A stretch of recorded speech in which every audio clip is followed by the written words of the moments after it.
Guy de Maupassant, La maison Tellier.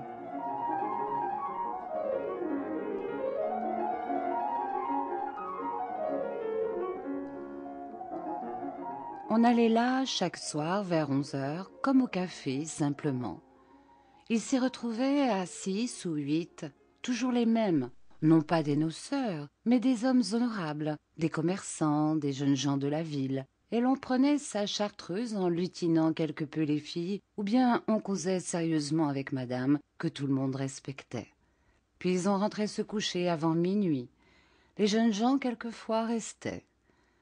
La maison était familiale, toute petite, peinte en jaune, à l'encoignure d'une rue derrière l'église Saint-Étienne, et par les fenêtres on apercevait le bassin plein de navires qu'on déchargeait, le grand marais salant appelé la Retenue, et derrière la côte de la Vierge avec sa vieille chapelle toute grise. Madame, issue d'une bonne famille de paysans du département de l'Eure, avait accepté cette profession absolument comme elle serait devenue modiste ou lingère. Le préjugé du déshonneur attaché à la prostitution, si violent et si vivace dans les villes, n'existe pas dans la campagne normande. Le paysan dit « c'est un bon métier » et il envoie son enfant tenir un harem de filles comme il l'enverrait diriger un pensionnat de demoiselles. Cette maison, du reste, était venue par héritage d'un vieil oncle qui la possédait. Monsieur et madame, autrefois aubergistes près d'Yvetot, avaient immédiatement liquidé, jugeant l'affaire de Fécamp plus avantageuse pour eux. Et ils étaient arrivés un beau matin prendre la direction de l'entreprise qui périclitait en l'absence des patrons. C'étaient des braves gens qui se firent aimer tout de suite par leur personnel et des voisins. Monsieur mourut d'un coup de sang 2 ans plus tard. Sa nouvelle profession l'entretenant dans la mollesse et l'immobilité, il était devenu très gros et sa santé l'avait étouffé. Madame, depuis son veuvage, était vainement désirée par tous les habitués de l'établissement, mais on la disait absolument sage, et les pensionnaires elles-mêmes n'étaient parvenues à rien découvrir. Elle était grande, charnue, avenante. Son teint, pâli dans l'obscurité de ce logis toujours clos, luisait comme sous un vernis gras. Une mince garniture de cheveux follets, faux et frisés, entourait son front et lui donnait un aspect juvénile qui jurait avec la maturité de ses formes. Invariablement gaie et la figure ouverte, elle plaisantait volontiers, avec une nuance de retenue que ses occupations nouvelles n'avaient pas encore pu lui faire perdre. Les gros mots la choquaient toujours un peu, et quand un garçon mal élevé appelait de son nom propre l'établissement qu'elle dirigeait, elle se fâchait, révoltée. Enfin, elle avait l'âme délicate, et bien que traitant ses femmes en amies, elle répétait volontiers qu'elles n'étaient point du même panier. Parfois, durant la semaine, elle partait en voiture de louage avec une fraction de sa troupe, et l'on allait folâtrer sur l'herbe au bord de la petite rivière qui coule dans les fonds de Valmont. C'étaient alors des parties de pensionnaires échappés, des courses folles, des jeux enfantins, toute une joie de recluse grisée par le grand air. On mangeait de la charcuterie sur le gazon en buvant du cidre, et l'on rentrait à la nuit tombante avec une fatigue délicieuse, un attendrissement doux, et dans la voiture on embrassait madame comme une mère très bonne, pleine de mansuétude et de complaisance. La maison avait 2 entrées. À l'encoignure, une sorte de café borgne s'ouvrait le soir aux gens du peuple et aux matelots. 2 des personnes chargées du commerce spécial du lieu étaient particulièrement destinées aux besoins de cette partie de la clientèle. Elles servaient avec l'aide du garçon nommé Frédéric, un petit blond imberbe et fort comme un bœuf, les chopines de vin et les canettes sur les tables de marbre branlantes, et les bras jetés au cou des buveurs, assises en travers de leurs jambes, elles poussaient à la consommation.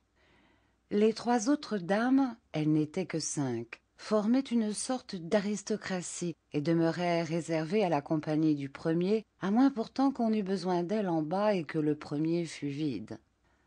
Le salon de Jupiter où se réunissaient les bourgeois de l'endroit était tapissé de papier bleu et agrémenté d'un grand dessin représentant Léda étendue sous un cygne. On parvenait dans ce lieu au moyen d'un escalier tournant, terminé par une porte étroite, humble d'apparence, donnant sur la rue, et au-dessus de laquelle brillait toute la nuit, derrière un treillage, une petite lanterne comme celle qu'on allume encore en certaines villes au pied des madones encastrées dans les murs. Le bâtiment, humide et vieux, sentait légèrement le moisi. Par moments, un souffle d'eau de Cologne passait dans les couloirs, ou bien une porte entr'ouverte en bas faisait éclater dans toute la demeure comme une explosion de tonnerre. Les cris populaciers des hommes attablés au rez-de-chaussée et mettaient sur la figure des messieurs du premier une moue inquiète et dégoûtée. Madame, familière avec les clients, ses amis, ne quittait point le salon et s'intéressait aux rumeurs de la ville qui lui parvenaient par eux. Sa conversation grave faisait diversion aux propos sans suite des trois femmes. Elle était comme un repos dans le badinage polisson des particuliers ventrus qui se livraient chaque soir à cette débauche honnête et médiocre de boire un verre de liqueur en compagnie de filles publiques. Les trois dames du premier s'appelaient Fernande, Raphaël et Rosa Larosse.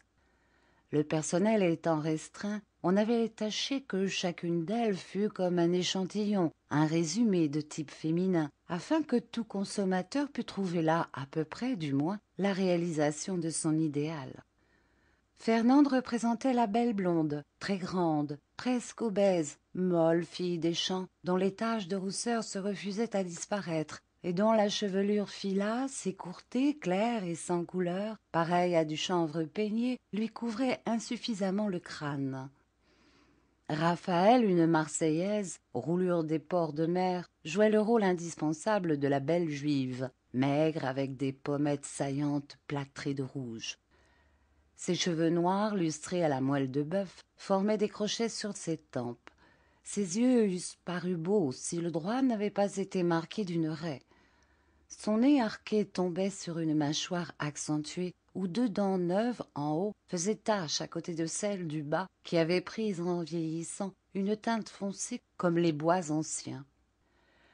Rosa Larosse, une petite boule de chair, tout en ventre, avec des jambes minuscules, chantait du matin au soir d'une voix éraillée, des couplets alternativement grivois ou sentimentaux, racontait des histoires interminables et insignifiantes, ne cessait de parler que pour manger et de manger que pour parler, remuait toujours, souple comme un écureuil, malgré sa graisse et l'exiguïté de ses pattes.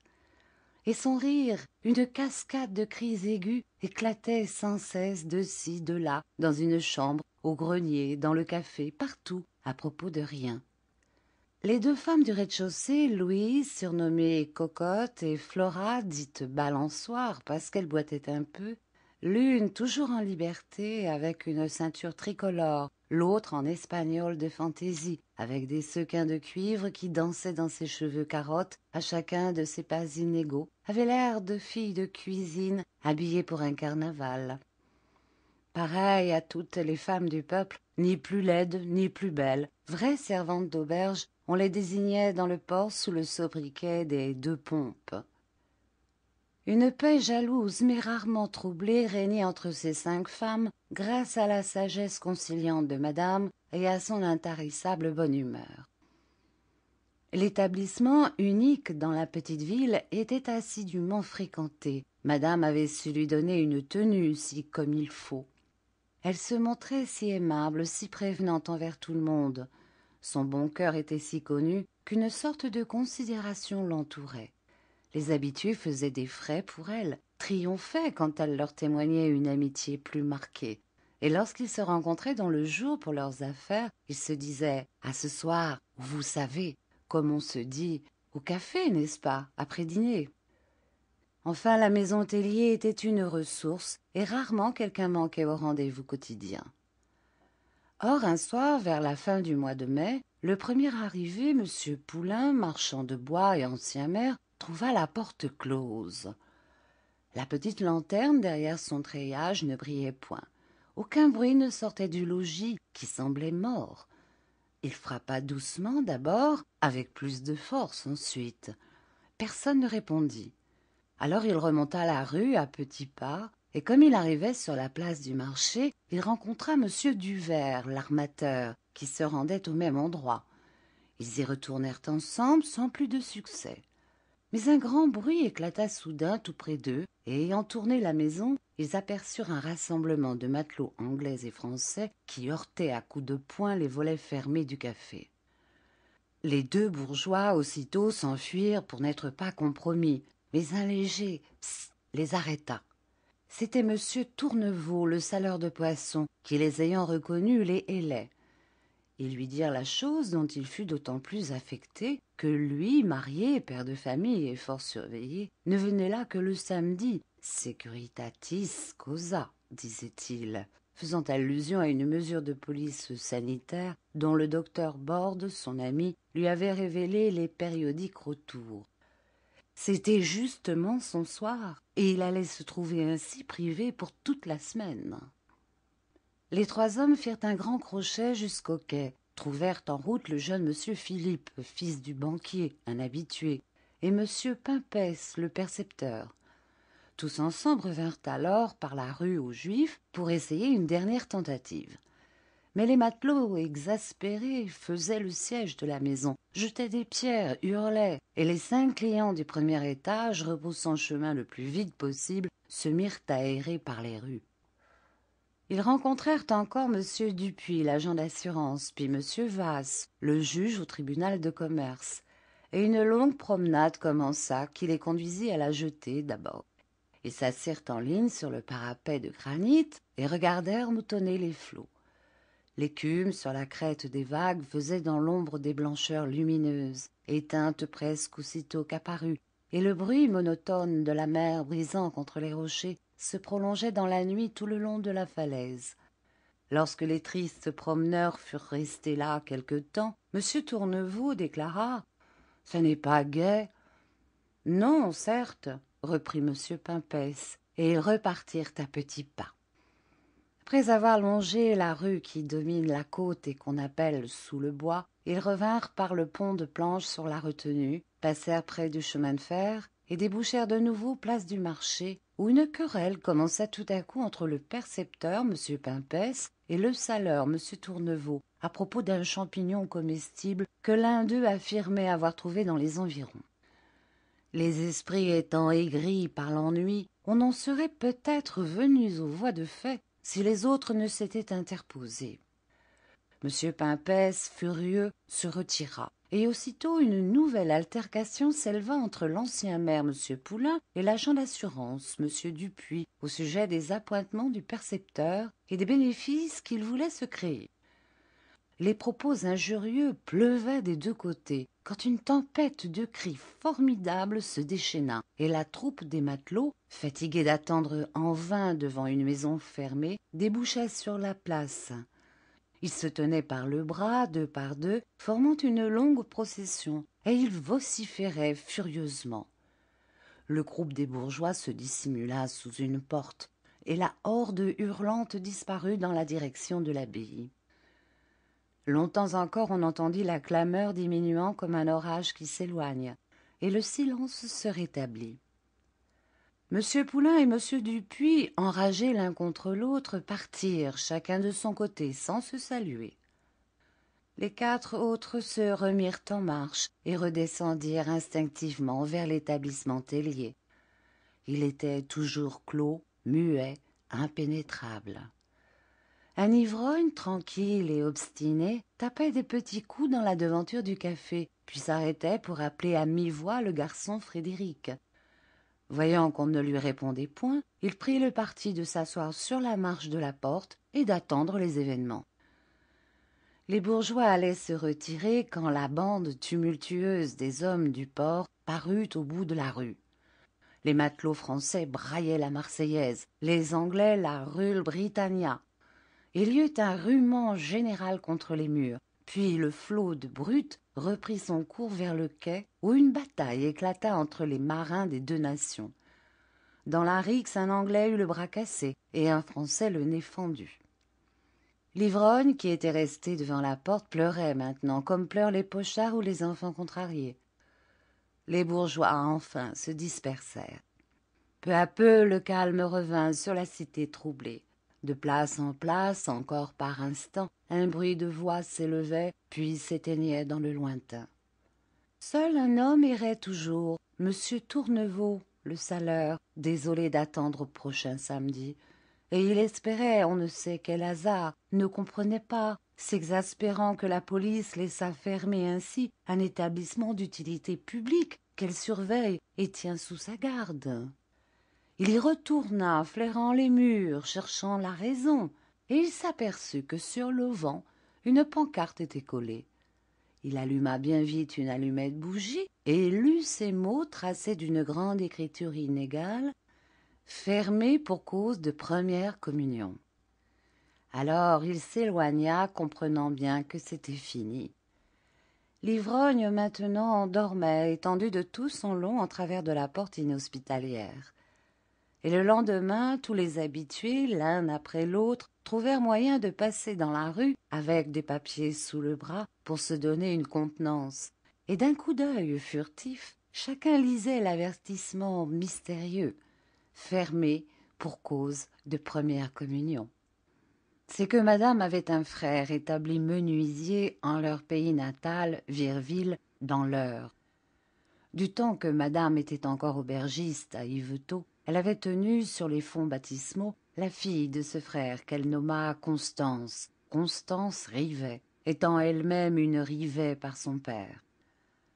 Le menuisier, qui savait sa sœur en bonne position, ne la perdait pas de vue, bien qu'ils ne se rencontrassent pas souvent, retenus tous les deux par leurs occupations et habitant du reste loin l'un de l'autre.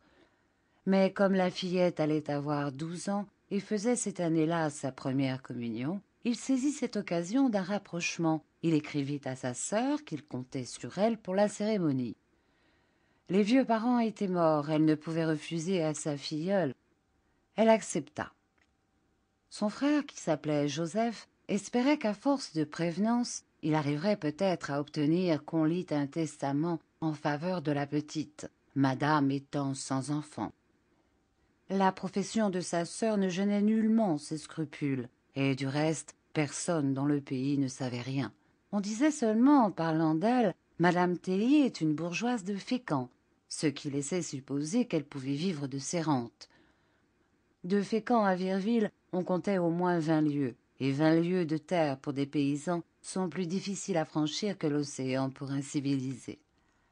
Les gens de Virville n'avaient jamais dépassé Rouen. Rien n'attirait ceux de Fécamp dans un petit village de 500 feux, perdu au milieu des plaines et faisant partie d'un autre département. Enfin, on ne savait rien. Mais l'époque de la communion approchant, madame éprouva un grand embarras. Elle n'avait point de sous-maîtresse et ne se souciait nullement de laisser sa maison, même pendant un jour. Toutes les rivalités entre les dames d'en haut et celles d'en bas éclateraient infailliblement. Puis Frédéric se griserait sans doute, et quand il était gris, il assommait les gens pour un oui ou pour un non. Enfin, elle se décida à emmener tout son monde, sauf le garçon, à qui elle donna sa liberté jusqu'au surlendemain. Le frère, consulté, ne fit aucune opposition et se chargea de loger la compagnie entière pour une nuit. Donc, le samedi matin, le train express de 8 heures emportait madame et ses compagnes dans un wagon de seconde classe. Jusqu'à Beuzeville, elles furent seules et jacassèrent comme des pies. Mais à cette gare, un couple monta. L'homme, vieux paysan, vêtu d'une blouse bleue avec un col plissé, des manches larges serrées aux poignets et ornées d'une petite broderie blanche, couvert d'un antique chapeau de forme haute dont le poil roussi semblait hérissé, tenait d'une main un immense parapluie vert et de l'autre un vaste panier qui laissait passer les têtes effarées de 3 canards. La femme, raide dans sa toilette rustique, avait une physionomie de poule, avec un nez pointu comme un bec. Elle s'assit en face de son homme et demeura sans bouger, saisie de se trouver au milieu d'une si belle société. Et c'était en effet dans le wagon un éblouissement de couleurs éclatantes. Madame, tout en bleu, en soie bleue des pieds à la tête, portait là-dessus un châle de faux cachemire français, rouge, aveuglant, fulgurant. Fernande soufflait dans une robe écossaise dont le corsage, lacé à toute force par ses compagnes, soulevait sa croulante poitrine en un double dôme toujours agité qui semblait liquide sous l'étoffe. Raphaël avait une coiffure emplumée simulant un nid plein d'oiseaux, portait une toilette lilas pailletée d'or, quelque chose d'oriental qui seyait à sa physionomie de juive. Rosa Larosse, en jupe rose à larges volants, avait l'air d'une enfant trop grasse, d'une naine obèse. Et les deux pompes semblaient s'être taillés des accoutrements étranges au milieu de vieux rideaux de fenêtre, ces vieux rideaux à ramages datant de la Restauration. Sitôt qu'elles ne furent plus seules dans le compartiment, ces dames prirent une contenance grave et se mirent à parler de choses relevées pour donner une bonne opinion d'elles. Missa Bolbec apparut un monsieur à favoris blonds avec des bagues et une chaîne en or qui mit dans le filet sur sa tête plusieurs paquets enveloppés de toile cirée. Il avait un air farceur et bon enfant. Il salua, sourit et demanda avec aisance « Ces dames changent de garnison ?» Cette question jeta dans le groupe une confusion embarrassée. Madame enfin reprit contenance et elle répondit sèchement pour venger l'honneur du corps.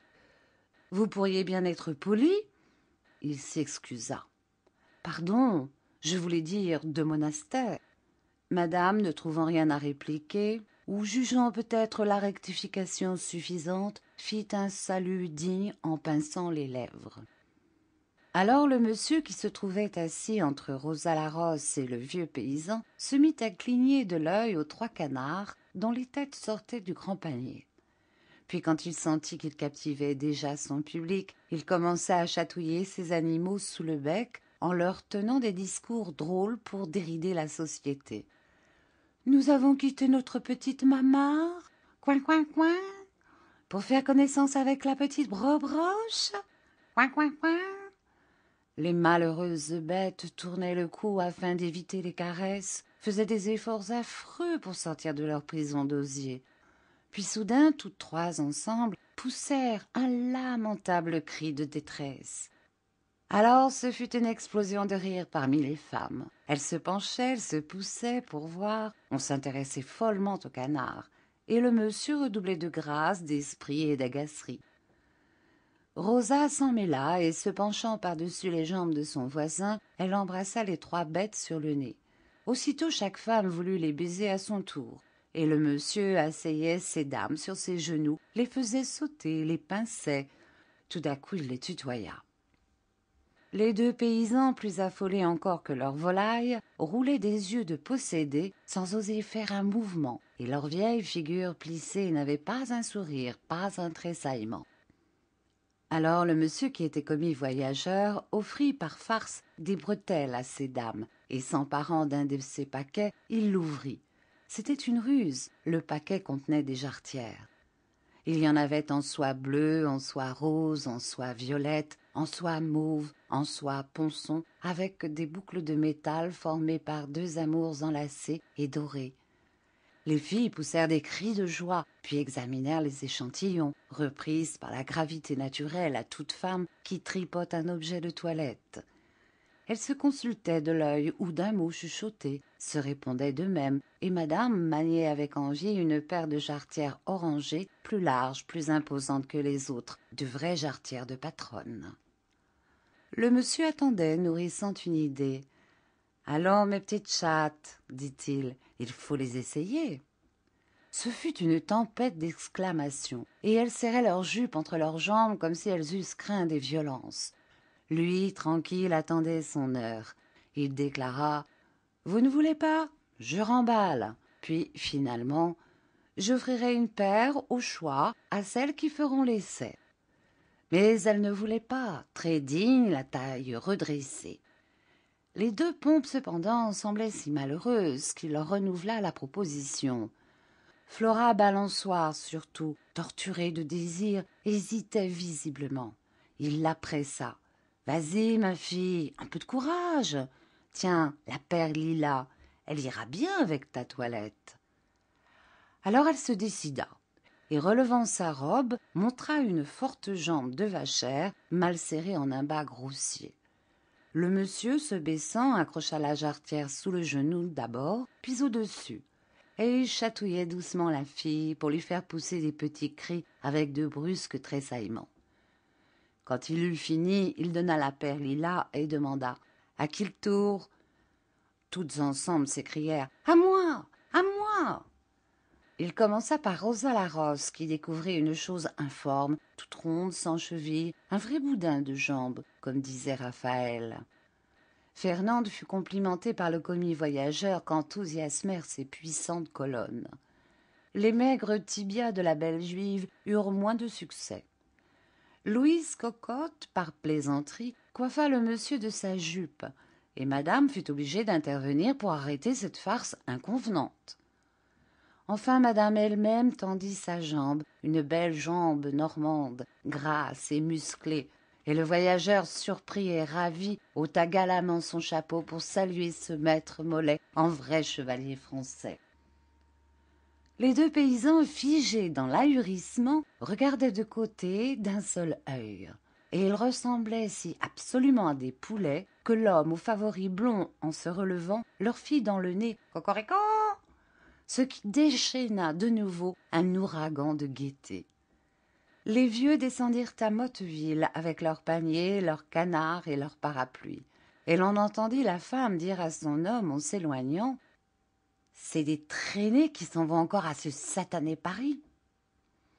Le plaisant commis Porteballe descendit lui-même à Rouen après s'être montré si grossier que madame se vit obligée de le remettre vertement à sa place. Elle ajouta comme morale « Ça nous apprendra à causer au premier venu ». À Oissel, elles changèrent de train et trouvèrent à une gare suivante M. Joseph Rivet, qui les attendait avec une grande charrette pleine de chaises et attelée d'un cheval blanc. Le menuisier embrassa poliment toutes ces dames et les aida à monter dans sa carriole. Trois s'assirent sur trois chaises au fond, Raphaël, madame et son frère sur les trois chaises de devant, et Rosa, n'ayant point de siège, se plaça tant bien que mal sur les genoux de la grande Fernande. Puis l'équipage se mit en route. Mais aussitôt le trot saccadé du bidet secoua si terriblement la voiture que les chaises commencèrent à danser, jetant les voyageuses en l'air, à droite, à gauche, avec des mouvements de pantin, des grimaces effarées, des cris d'effroi, coupés soudain par une secousse plus forte. Elles se cramponnaient aux côtés des véhicules. Les chapeaux tombaient dans le dos, sur le nez ou vers l'épaule, et le cheval blanc allait toujours allongeant la tête et la queue droite, une petite queue de rat sans poil dont il se battait les fesses de temps en temps. Joseph Rivet, un pied tendu sur le brancard, l'autre jambe repliée sous lui, les coudes très élevés, tenait les rênes et de sa gorge s'échappait à tout instant une sorte de gloussement qui, faisant dresser les oreilles au bidet, accélérait son allure. Des deux côtés de la route, la campagne verte se déroulait. Les colzas en fleurs mettaient de place en place une grande nappe jaune ondulante, d'où s'élevait une saine et puissante odeur, une odeur pénétrante et douce, portée très loin par le vent. Dans les seigles déjà grands, des bleuets montraient leurs petites têtes azurées que les femmes voulaient cueillir, mais M. Rivet refusa d'arrêter. Puis parfois un champ tout entier semblait arrosé de sang, tant les coquelicots l'avaient envahi. Et au milieu de ces plaines colorées, ainsi par les fleurs de la terre, la carriole qui paraissait porter elle-même un bouquet de fleurs aux teintes plus ardentes, passait au trot du cheval blanc, disparaissait derrière les grands arbres d'une ferme, pour reparaître au bout du feuillage et promener de nouveau à travers les récoltes jaunes et vertes, piquées de rouge ou de bleu, cette éclatante charretée de femmes qui fuyaient sous le soleil. 1 heure sonnait quand on arriva devant la porte du menuisier. Elles étaient brisées de fatigue et pâles de faim, n'ayant rien pris depuis le départ. Madame Rivet se précipita, les fit descendre l'une après l'autre, les embrassant aussitôt qu'elles touchaient terre, et elle ne se lassait point de bécoter sa belle-sœur qu'elle désirait accaparer. On mangea dans l'atelier débarrassé des établis pour le dîner du lendemain. Une bonne omelette que suivit une andouille grillée, arrosée de bon cidre piquant, rendit la gaieté à tout le monde. Rivet, pour trinquer, avait pris un verre et sa femme servait, faisait la cuisine, apportait les plats, les enlevait, murmurant à l'oreille de chacun « En avez-vous à votre désir ?» des tas de planches dressées contre les murs et des empilements de copeaux balayés dans les coins répandaient un parfum de bois varlopé, une odeur de menuiserie, ce souffle résineux qui pénètre au fond des poumons.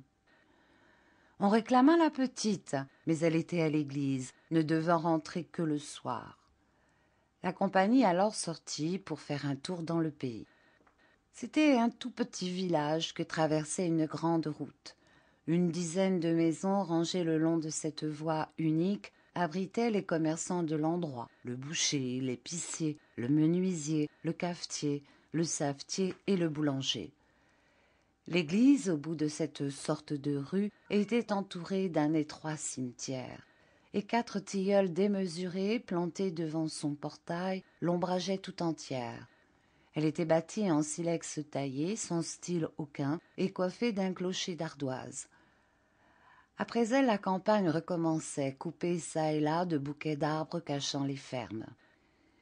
Rivet, par cérémonie, et bien qu'en vêtements d'ouvrier, avait pris le bras de sa sœur qu'il promenait avec majesté.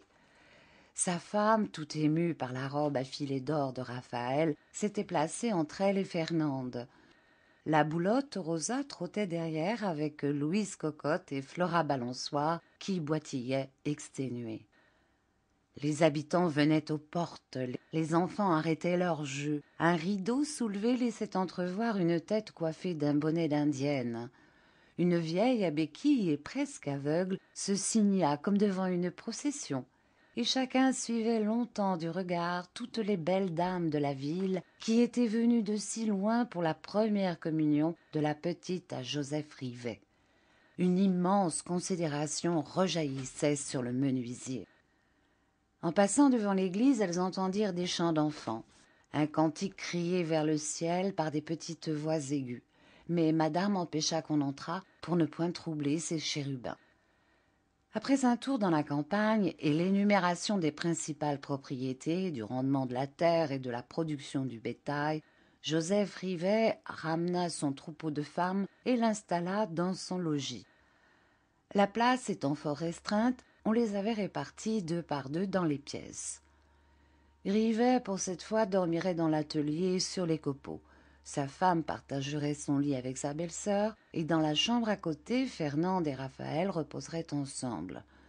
Louise et Flora se trouvaient installées dans la cuisine sur un matelas jeté par terre, et Rosa occupait seule un petit cabinet noir au-dessus de l'escalier, contre l'entrée d'une soupente étroite où coucherait cette nuit-là la communiante. Lorsque rentra la petite fille, ce fut sur elle une pluie de baisers. Toutes les femmes la voulaient caresser, avec ce besoin d'expansion tendre, cette habitude professionnelle de chatterie qui, dans le wagon, les avait fait tout embrasser les canards. Chacune l'assit sur ses genoux, mania ses fins cheveux blonds, la serra dans ses bras en des élans d'affection véhémente et spontanée. L'enfant, bien sage, toute pénétrée de piété, comme fermée par l'absolution, se laissait faire, patiente et recueillie. La journée ayant été pénible pour tout le monde, on se coucha bien vite après dîner. Ce silence illimité des chants, qui semble presque religieux, enveloppait le petit village, un silence tranquille, pénétrant et large jusqu'aux astres. Les filles, accoutumées aux soirées tumultueuses du logis public, se sentaient émues par ce muet repos de la campagne endormie. Elles avaient des frissons sur la peau, non de froid, mais des frissons de solitude venus du cœur inquiet et troublé. Sitôt qu'elles furent en leur lit, 2 par 2, elles s'étreignirent comme pour se défendre contre cet envahissement du calme et profond sommeil de la terre. Mais Rosa Larosse, seule, en son cabinet noir, et peu habituée à dormir les bras vides, se sentit saisie par une émotion vague et pénible. Elle se retournait sur sa couche, ne pouvant obtenir le sommeil, quand elle entendit derrière la cloison de bois contre sa tête de faibles sanglots, comme ceux d'un enfant qui pleure. Effrayée, elle appela faiblement, et une petite voix entrecoupée lui répondit. C'était la fillette qui, couchant toujours dans la chambre de sa mère, avait peur en sa soupente étroite. Rosa, ravie, se leva et doucement, pour ne réveiller personne, alla chercher l'enfant. Elle la mena dans son lit bien chaud, la pressa contre sa poitrine en l'embrassant, la dorlota, l'enveloppa de sa tendresse aux manifestations exagérées, puis, calmée elle-même, s'endormit. Et jusqu'au jour la communiante reposa son front sur le sein nu de la prostituée. Dès 5 heures à l'Angélus, la petite cloche de l'église sonnant à toute volée réveilla ces dames qui dormaient ordinairement leur matinée entière, seul repos des fatigues nocturnes. Les paysans dans le village étaient déjà debout. Les femmes du pays allaient affairées de porte en porte, causant vivement, apportant avec précaution de courtes robes de mousseline empesées comme du carton, ou des cierges démesurés, avec un nœud de soie frangé d'or au milieu, et des découpures de cire indiquant la place de la main. Le soleil déjà haut rayonnait dans un ciel tout bleu, qui gardait vers l'horizon une teinte un peu rosée, comme une trace affaiblie de l'aurore. Des familles de poules se promenaient devant leur maison, et de place en place, un coq noir au cou luisant levait sa tête coiffée de pourpre, battait des ailes et jetait au vent son chant de cuivre que répétaient les autres coqs. Des carrioles arrivaient des communes voisines, déchargeant au seuil des portes les hautes normandes en robes sombres, aux fichus croisés sur la poitrine et retenus par un bijou d'argent séculaire. Les hommes avaient passé la blouse bleue sur la redingote neuve ou sur le vieil habit de drap vert dont les 2 basques passaient. Quand les chevaux furent à l'écurie, il y eut ainsi tout le long de la grande route une double ligne de guimbardes rustiques, charrettes, cabriolets, tilburys, char-à-bancs, voitures de toutes formes et de tout âge, penchées sur le nez ou bien culs par terre et les brancards au ciel. La maison du menuisier était pleine d'une activité de ruche. Ces dames en caraco et en jupon, les cheveux répandus sur le dos, des cheveux maigres et courts, qu'on aurait dit ternis et rongés par l'usage, s'occupaient à habiller l'enfant. La petite, debout sur une table, ne remuait pas, tandis que madame Tellier dirigeait les mouvements de son bataillon volant. On la débarbouilla, on la peigna, on la coiffa, on la vêtit, et à l'aide d'une multitude d'épingles, on disposa les plis de sa robe, on pinça la taille trop large, on organisa l'élégance de la toilette. Puis, quand ce fut terminé, on fit asseoir la patiente en lui recommandant de ne plus bouger, et la troupe agitée des femmes courut se parer à son tour. La petite église recommençait à sonner. Son tintement frêle de cloches pauvres montait se perdre à travers le ciel comme une voix trop faible vite noyée dans l'immensité bleue. Les communiants sortaient des portes, allaient vers le bâtiment communal qui contenait les 2 écoles et la mairie, et situé tout au bout du pays, tandis que la maison de Dieu occupait l'autre bout. Les parents, en tenue de fête avec une physionomie gauche et ses mouvements inhabiles des corps toujours courbés sur le travail, suivaient leurs mioches. Les petites filles disparaissaient dans un nuage de tulle neigeux, semblable à de la crème fouettée, tandis que les petits hommes, pareils à des embryons de garçons de café, la tête encollée de pommade, marchaient les jambes écartées pour ne point tacher leurs culottes noires. C'était une gloire pour une famille quand un grand nombre de parents venus de loin entouraient l'enfant. Aussi le triomphe du menuisier fut-il complet. Le régiment Tellier, patronne en tête, suivait Constance. Et le père donnant le bras à sa sœur, la mère marchant à côté de Raphaël, Fernande avec Rosa et les 2 pompes ensemble, la troupe se déployait majestueusement comme un état-major en grand uniforme. L'effet dans le village fut foudroyant. À l'école, les filles se rangèrent sous la cornette de la bonne sœur, les garçons sous le chapeau de l'instituteur, un bel homme qui représentait, et l'on partit en attaquant un cantique. Les enfants mâles en tête allongeaient leurs 2 files entre les 2 rangées de voitures dételées. Les filles suivaient dans le même ordre, et tous les habitants ayant cédé le pas aux dames de la ville par considération, elles arrivaient immédiatement après les petites, prolongeant encore la double ligne de la procession, 3 à gauche et 3 à droite, avec leurs toilettes éclatantes comme un bouquet de feux d'artifice. Leur entrée dans l'église affola la population. On se pressait, on se retournait, on se poussait pour les voir. et les dévotes parlaient presque haut, stupéfaites par le spectacle de ces dames plus chamarrées que les chasubles des chantres. Le maire offrit son banc, le premier banc à droite auprès du chœur, et madame Tellier y prit place avec sa belle-sœur, Fernande et Raphaël. Rosa Larousse et les deux pompes occupèrent le second banc en compagnie du menuisier. Le chœur de l'église était plein d'enfants à genoux, filles d'un côté, garçons de l'autre, et les longs cierges qu'ils tenaient en main semblaient des lances inclinées en tous sens. Devant le lutrin, 3 hommes debout chantaient d'une voix pleine. Ils prolongeaient indéfiniment les syllabes du latin sonore, éternisant les amen avec des ah indéfinis que le serpent soutenait de sa note monotone, poussée sans fin, mugie par l'instrument de cuivre à large gueule. La voix pointue d'un enfant donnait la réplique, et de temps en temps un prêtre, assis dans une stalle et coiffé d'une barrette carrée, se levait, bredouillant quelque chose, et s'asseyait de nouveau, tandis que les 3 chantres repartaient, l'œil fixé sur le gros livre de plein champ ouvert devant eux et porté par les ailes déployées d'un aigle de bois monté sur pivot. Puis un silence se fit. Toute l'assistance, d'un seul mouvement, se mit à genoux, et l'officiant parut, vieux, vénérable, avec des cheveux blancs, inclinés sur le calice qu'il portait de sa main gauche. Devant lui marchaient les 2 servants en robe rouge, et derrière apparut une foule de chantres à gros souliers qui s'alignèrent des 2 côtés du chœur. Une petite clochette tinta au milieu du grand silence. L'office divin commençait.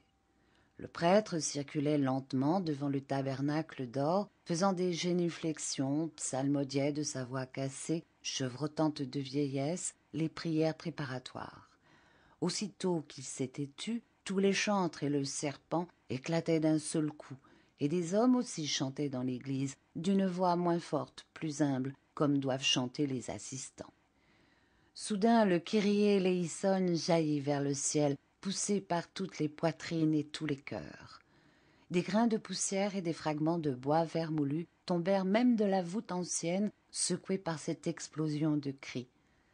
Le soleil qui frappait sur les ardoises du toit faisait une fournaise de la petite église, et une grande émotion, une attente anxieuse, les approches de l'ineffable mystère étreignaient le cœur des enfants, serraient la gorge de leur mère.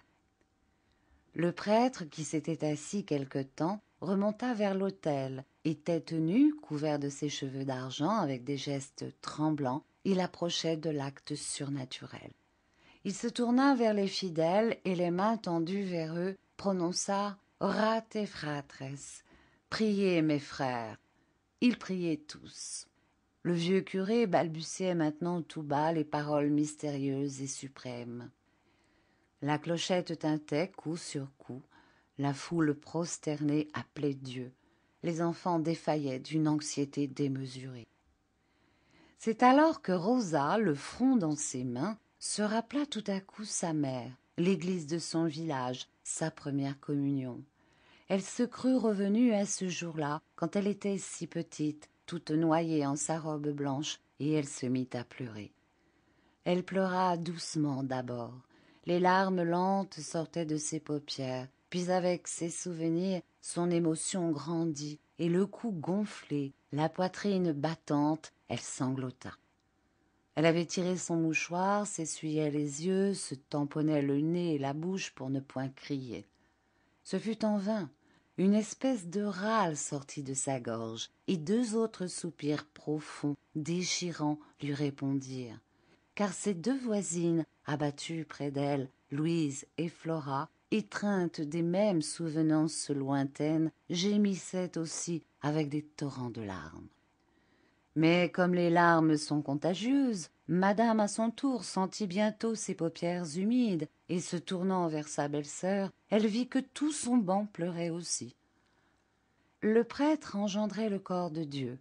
Les enfants n'avaient plus de pensée, jetés sur les dalles par une espèce de peur dévote, et dans l'église, de place en place, une femme, une mère, une sœur, saisie par l'étrange sympathie des émotions poignantes, bouleversé aussi par ces belles dames à genoux que secouaient des frissons et des hoquets, trempait son mouchoir d'indienne à carreaux et de la main gauche pressait violemment son cœur bondissant. Comme la flamèche qui jette le feu à travers un champ mûr, les larmes de Rosa et ses compagnes gagnèrent en un instant toute la foule. Hommes, femmes, vieillards, jeunes gars en blouse neuve, tous bientôt sanglotèrent, et sur leurs têtes semblait planer quelque chose de surhumain, une âme épandue, le souffle prodigieux d'un être invisible et tout-puissant. Alors, dans le cœur de l'église, un petit coup sec retentit. La bonne sœur, en frappant sur son livre, donnait le signal de la communion, et les enfants, grelottant d'une fièvre divine, s'approchèrent de la table sainte. Toute une file s'agenouillait. Le vieux curé, tenant en main le ciboire d'argent doré, passait devant eux, leur offrant entre leurs doigts l'hostie sacrée, le corps du Christ, la rédemption du monde.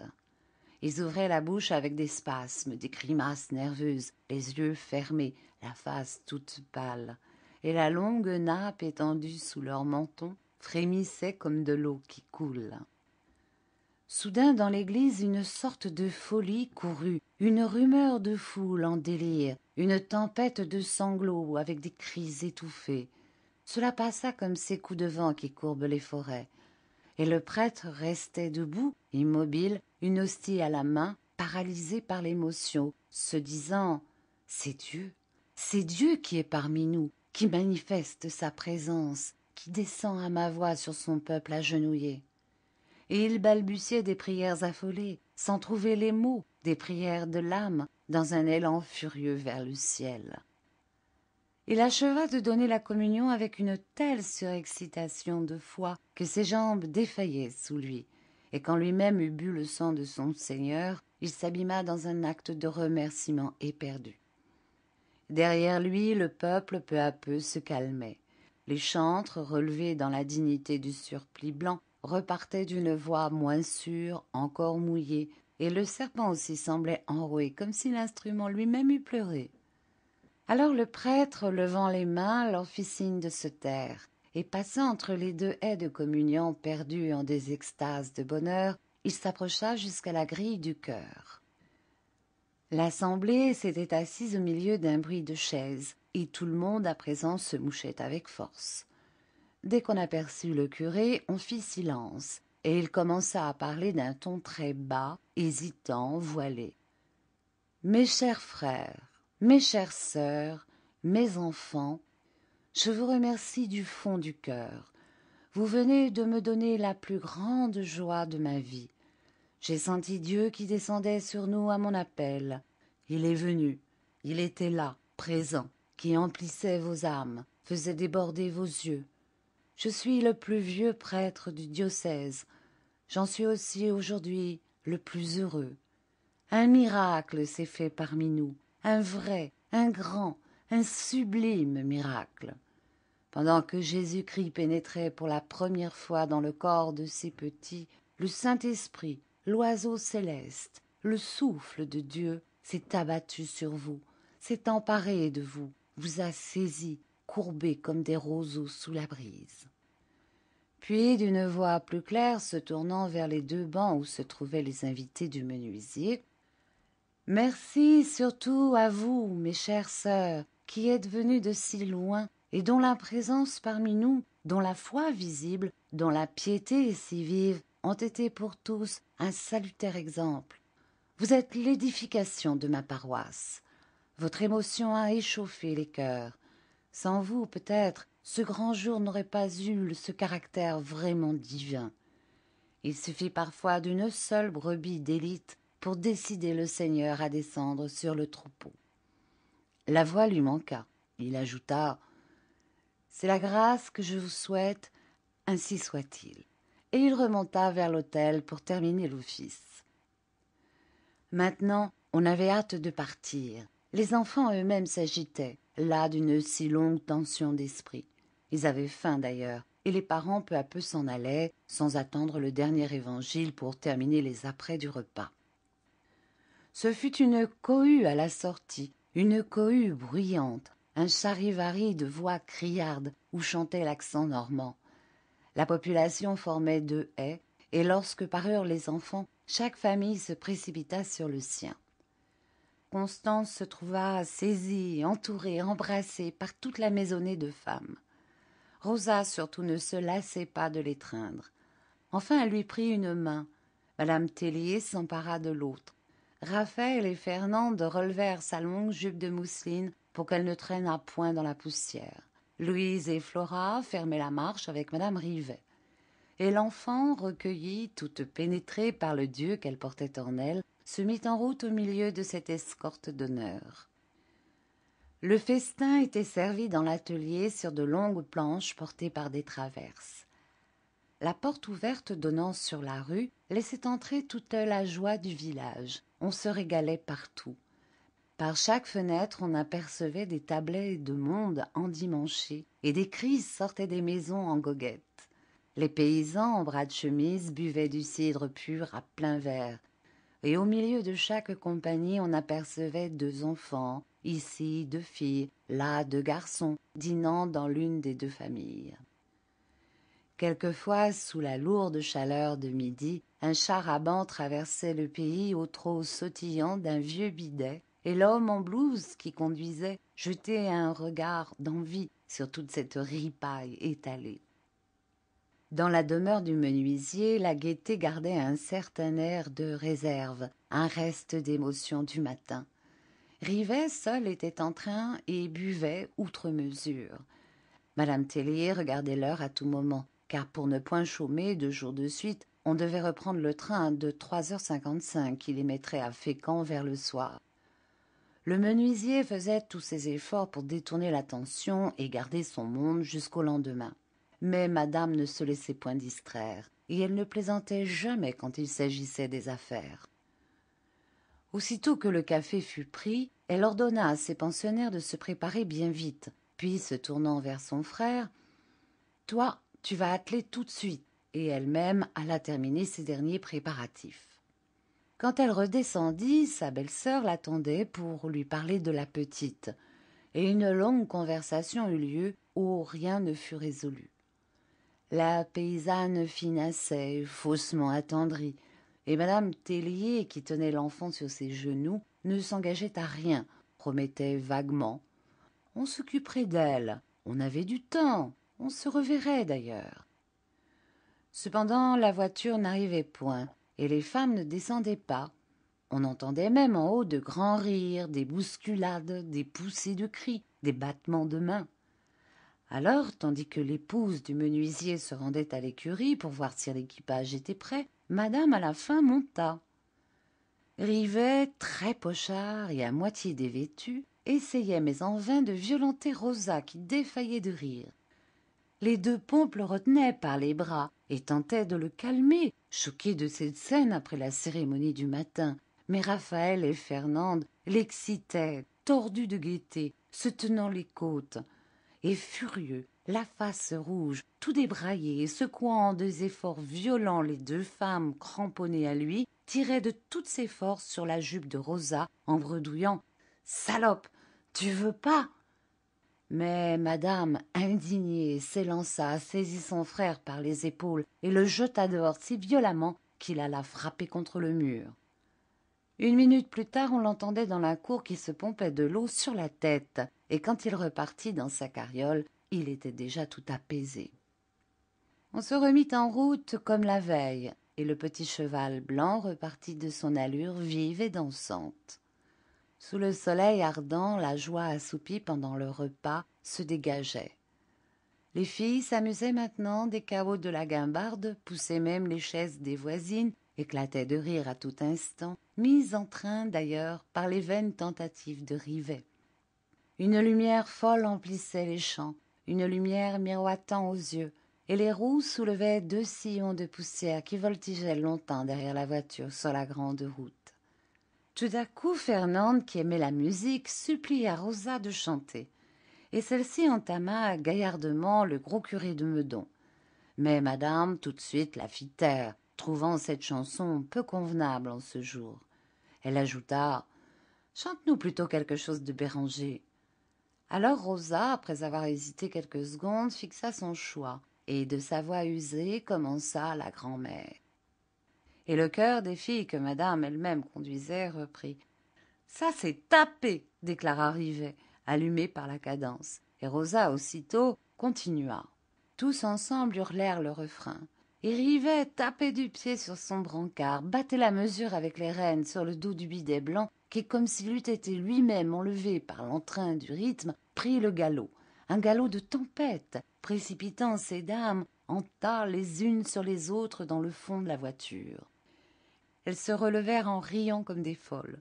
Et la chanson continua, braillée à tue-tête à travers la campagne, sous le ciel brûlant, au milieu des récoltes mûrissantes, au train enragé du petit cheval qui s'emballait maintenant à tous les retours du refrain et piquait chaque fois ses 100 mètres de galop à la grande joie des voyageurs.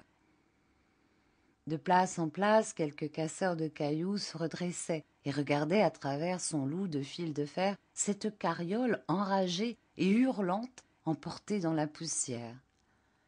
Quand on descendit devant la gare, le menuisier s'attendrit. « C'est dommage que vous partiez, on aurait bien rigolé. » Madame lui répondit sensément. « Toute chose a son temps, et on ne peut pas s'amuser toujours. » Alors une idée illumina l'esprit de Rivet.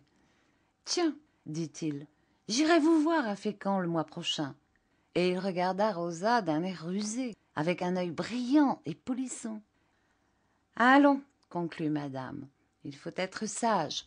Tu viendras si tu veux, mais tu ne feras point de bêtises. » Il ne répondit pas, et comme on entendait siffler le train, il se mit immédiatement à embrasser tout le monde. Quand ce fut au tour de Rosa, il s'acharna à trouver sa bouche, que celle-ci, riant derrière ses lèvres fermées, lui dérobait chaque fois par un rapide mouvement de côté. Il la tenait en ses bras, mais il n'en pouvait venir à bout, gêné par son grand fouet qu'il avait gardé à sa main et que dans ses efforts il agitait désespérément derrière le dos de la fille.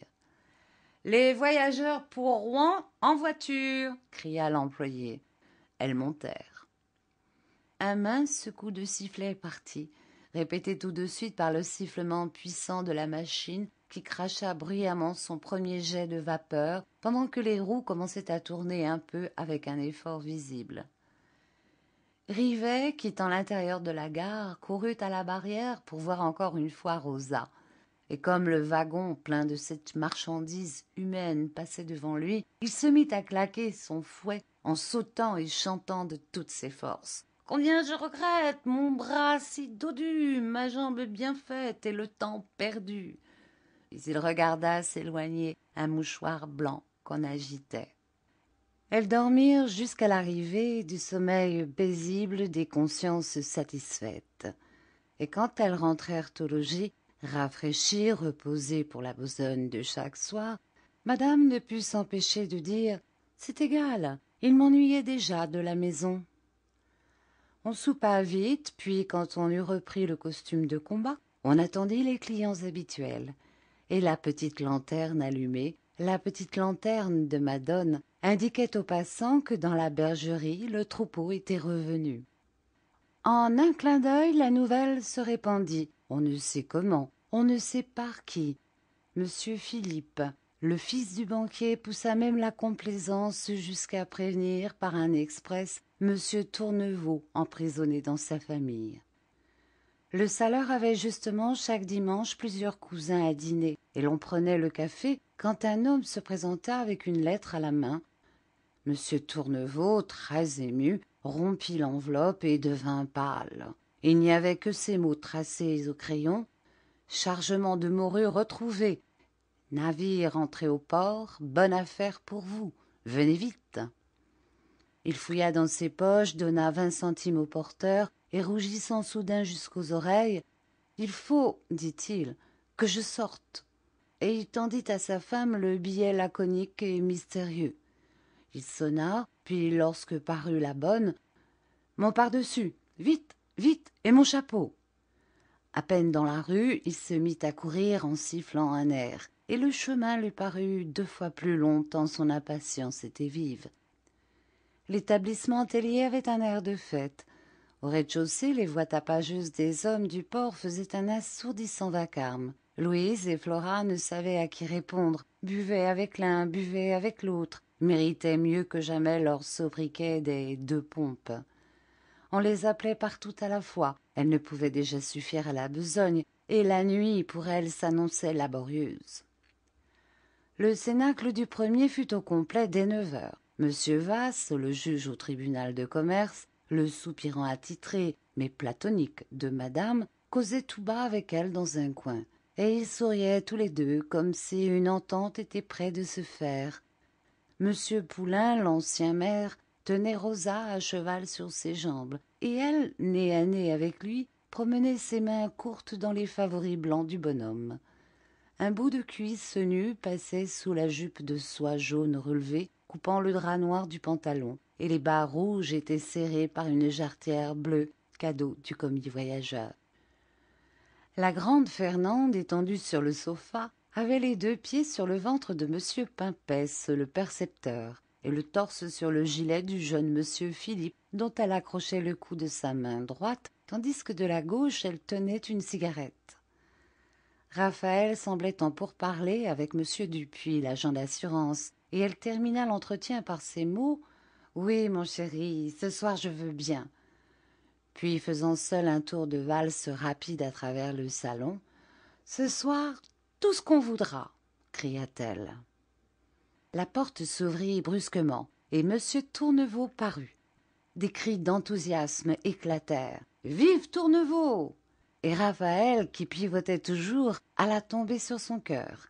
Il la saisit d'un enlacement formidable, et sans dire un mot, l'enlevant de terre comme une plume, il traversa le salon, gagna la porte du fond, et disparut dans l'escalier des chambres avec son fardeau vivant, au milieu des applaudissements. Rosa, qui allumait l'ancien maire, l'embrassant coup sur coup et tirant sur ses 2 favoris en même temps pour maintenir droite sa tête, profita de l'exemple. « Allons, fais comme lui !» dit-elle. Alors le bonhomme se leva et, rajustant son gilet, suivit la fille en fouillant dans la poche où dormait son argent. Fernande et madame restèrent seuls avec les 4 hommes, et monsieur Philippe s'écria « Je paie du champagne. Madame Tellier, envoyez chercher 3 bouteilles. » Alors Fernande, l'étreignant, lui demanda dans l'oreille « Fais-nous danser, dis, tu veux ?» Il se leva et, s'asseyant devant l'épinette séculaire endormie en un coin, fit sortir une valse enroulée, larmoyante, du ventre geignant de la machine. La grande fille enlaça le percepteur.